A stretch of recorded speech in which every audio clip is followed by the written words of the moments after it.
بسم اللہ الرحمن الرحیم۔ نہج البلاغہ حکمت نمبر 269۔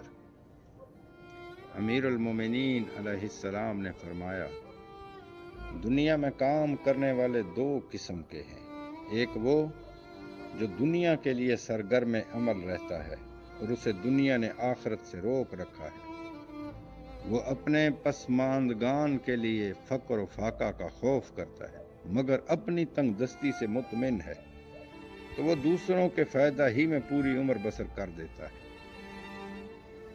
اور ایک وہ جو دنیا میں رہ کر اس کے بعد کی منزل کے لیے عمل کرتا ہے، تو اسے تگ و دو کیے بغیر دنیا بھی حاصل ہو جاتی ہے، اور اس طرح وہ دونوں حصوں کو سمیٹ لیتا ہے اور دونوں گھروں کا مالک بن جاتا ہے۔